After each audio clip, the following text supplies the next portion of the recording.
c'est des générations de forestiers qui se sont occupés de la forêt de Meudon pour faire en sorte qu'aujourd'hui, cet arbre-là ait une deuxième vie pour une utilisation noble. Alors là, on est dans le summum, évidemment, avec la reconstruction de la charpente de Notre-Dame.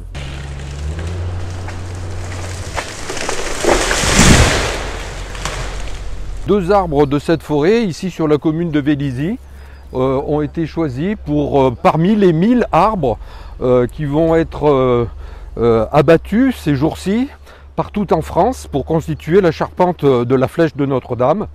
Donc les forestiers sont évidemment très fiers de participer à ce bel événement. Alors, le principe, c'est de faire une entaille et ensuite un trait d'abattage. L'entaille permet de diriger l'arbre là où on veut qu'il tombe.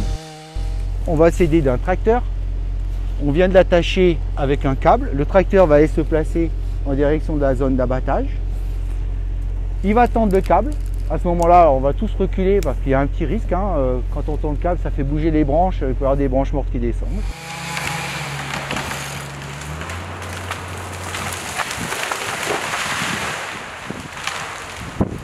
On va demander au bûcheron de couper un petit peu, jusqu'à temps qu'il n'y ait plus de défaut.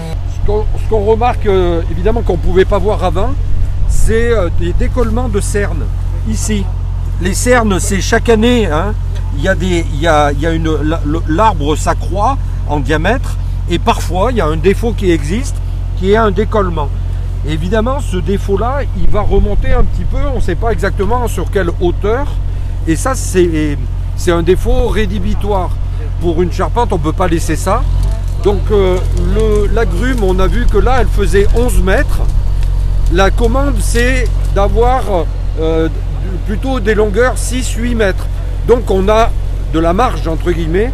Donc là, les bûcherons vont enlever un premier tronçon pour voir si le défaut là, il est encore apparent. S'il est encore apparent, on remontera encore jusqu'à arriver à une grume parfaitement propre. Bon, ça va, on a réussi à le sortir.